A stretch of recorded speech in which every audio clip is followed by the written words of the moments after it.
Design ট্যাবে দেখবেন অনেকগুলো থিম কিন্তু এখানে দেয়া আছে। আপনি চাইলে ওগুলোর উপর হভার করলে আপনাকে বিভিন্ন থিম শো করবে, সো যেটা আপনার পছন্দ হয়। মনে করেন আমি এই থিমটা চুজ করলাম, অর্গ্যানিক। দেখবেন ডান পাশে আরও কিছু ভ্যারিয়েন্স দেখাচ্ছে। যে থিমটা চুজ করলেন ওটারই ডিফারেন্ট কিছু ভার্সন।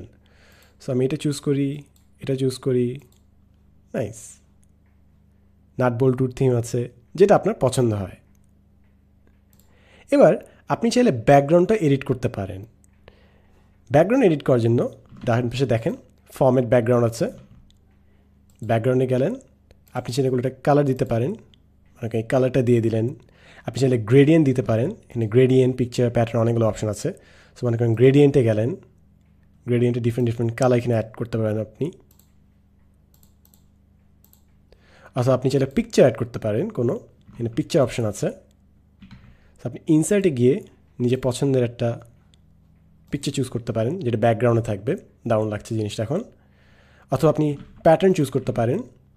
প্যাটার্ন ক্লিক করলাম, মনে করেন ব্ল্যাক দিলাম, ব্ল্যাক, এটা হোয়াইট। সো বিভিন্ন টাইপের প্যাটার্ন আছে, যেটা আপনার সুবিধার মনে হয়। সো সলিড ফিল রাখি। এখন মনে করেন আপনি জাস্ট ব্যাকগ্রাউন্ডে যেই কালারটা দিলেন কিংবা পিকচারটা দিলেন, মনে করেন আমি খালি পিকচারটা রাখতে চাই। থিমের কারণে উপরে যে একটা বোল্ট দিয়ে, একটা সুতো দিয়ে যে একটা কার্ড দেখাচ্ছে, ওটা আমি রাখতে চাই না। ইন দ্যাট কেস দেখবেন এখানে হাইড ব্যাকগ্রাউন্ড গ্রাফিক্স, এটা ক্লিক করলে আপনার থিমটা হাইড করে ফেলে। থিমটা শো করে না, জাস্ট ব্যাকগ্রাউন্ডটা শো করে, থিম সহ, থিম ছাড়া। সো ব্যাকগ্রাউন্ডটা বেসিক্যালি আপনার স্লাইডের ব্যাকগ্রাউন্ডে এডিট করে, আর থিম ওই ব্যাকগ্রাউন্ডের উপর একটা এলিমেন্ট অ্যাড করে, নতুন কিছু সংযোজন করে, as you can see. So যেটা আপনার জন্য সুবিধা মনে হয়।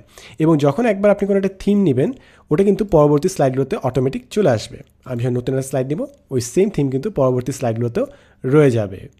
সো আপনার যদি পুরো একটা প্রেজেন্টেশন বানানো থাকে, জাস্ট একবার যে ডিজাইন স্লাইডে কোনো একটা থিম চুজ করবেন, দেখবেন আপনার সবগুলো আপডেট হয়ে গেছে। এবং থিমটা যদি পছন্দ না হয়, জাস্ট থিমটা হাইড করে দিবেন। তারপর ব্যাকগ্রাউন্ড নিজের মন মতো কোনো একটা প্যাটার্ন কিংবা পিকচার কিংবা গ্রেডিয়েন্ট দিয়ে ফিল আপ করে ফেলবেন।